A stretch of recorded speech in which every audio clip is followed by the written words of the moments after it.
The Pentagon suffers a meltdown after Republicans threaten to go home for Christmas rather than give more money to Ukraine. The White House provokes Russia by threatening to give $300 billion to Ukraine so there can be more war. And Biden tells Israel, change the way you're attacking Gaza or we'll drop our support for you.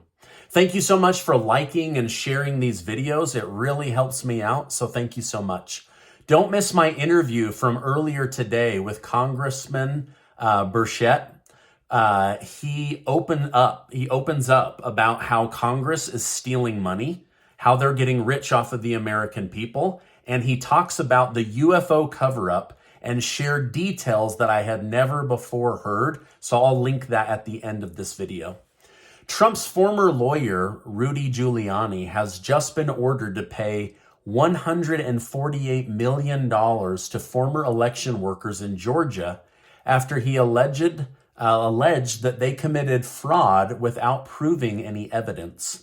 Now, if you can think back, you may remember a video that circulated after the 2020 presidential election, which showed workers pulling out suitcases full of fraudulent ballots from underneath a table after pretending that there was a leak at the State Farm Arena bathroom.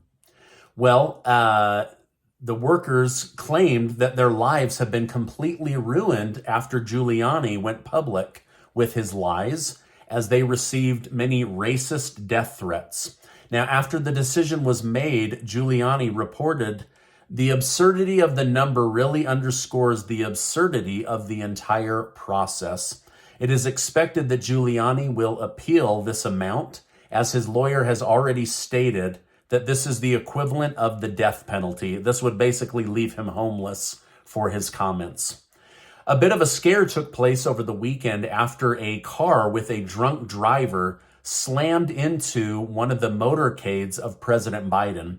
A viral video captured shows Biden's stunned reaction.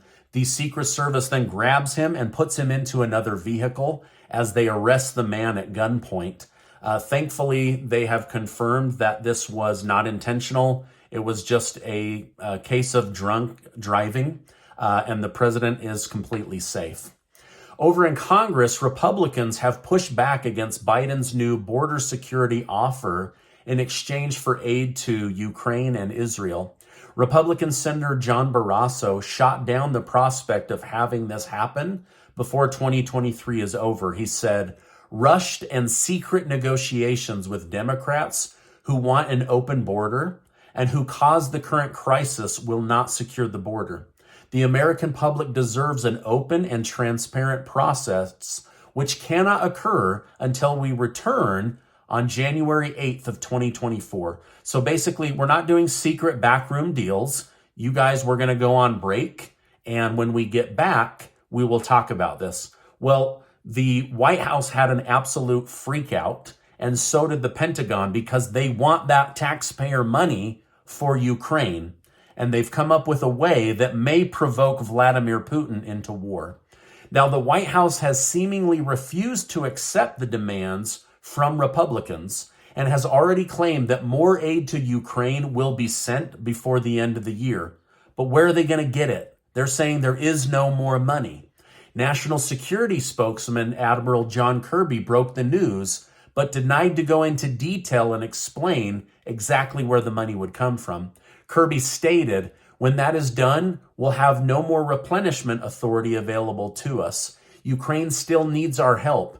And it's well past time for Congress to act and stand up for freedom and democracy and our own national security interests, which is very much at play. But wait a minute, isn't the border about freedom and democracy and our own national security interests? Vladimir Putin isn't going to attack us over Ukraine. He doesn't care about the United States. He's not even threatened anything unless they got involved in Ukraine. That's why they haven't put boots on the ground. But this might piss Vladimir Putin off. One of the possibilities on how to get more money to Ukraine without Congress's permission is to use stolen money from Russian assets. During the process of trying to corner Vladimir Putin, the United States seized $300 billion from Russia. According to Breitbart, Washington is likely to push for these $300 billion to be redistributed to Russia's enemy, Ukraine. This move would likely be received as a slap in the face by Vladimir Putin, as it would be mocking the Russian Federation Army and the country of Russia with Western freebies. But it's not Western freebies. It's stolen money from Russia that they would then give to Russia's enemy. Now, I'm not sure if this is actually going to happen, but this is what is in the news. Now, this is what would make Vladimir Putin want to attack the United States of America. Steal $300 billion from Russia and then give it to their enemy? That's not a great way to do business. Now, U.S. Congress also made the decision to lock down the United States in NATO by passing an amendment which would prevent any future president from withdrawing from the organization. So even if NATO's a total nightmare, draining all of our resources and pulling us into wars that we don't believe in, we are forced to back NATO. Democrat Representative Tim Kaine explained the reasoning behind the bill, stating it reaffirms U.S. support for this crucial alliance that is foundational for our national security. It also sends a strong message to authoritarians around the world that the free world remains united. Former President Donald Trump has seemingly considered leaving NATO a few times, which is likely why they quickly signed this new amendment into law, because they think that Trump is going to beat Biden and that Trump will pull out of NATO and save America all of that money. Now, Vladimir Putin has called the idea that Russia wants to attack NATO complete nonsense. He stated, Russia has no reason, no interest, no geopolitical interest, neither economic, political, or military, to fight NATO countries. Even though I believe this is true, Biden claims that he is going to try to take the rest of Europe, but there's no evidence that this is true. ABC News has just taken a shot at Joe Biden after he claimed Israel was indiscriminately bombing Gaza. Shortly after Biden's remarks, CNN defended him by stating that nearly half the bombs dropped on Gaza were dumb bombs, which seemed to indicate randomness and not an exactness. But ABC News contributor and former Marine Steve Ganyard wasn't having it. He pointed out that if Israel is using precision aerial weapons 55 to 60% of the time, then it's more than any country in war history to be that accurate. Furthermore, these dumb bombs have a potential to be converted into guided bombs by using technology obtained from partners at the United States military. Now, as Biden continues to criticize Israel to appeal to everyone, Israel has claimed their plan to pump seawater throughout the tunnels is proving successful. While the plan is still in the trial phase, Israeli spokesman Daniel Hagari has claimed the tunnels were built by the terrorists without flooding. As soon as it seems Israel's flooding tunnels and using explosives to possibly combat Hamas expectations.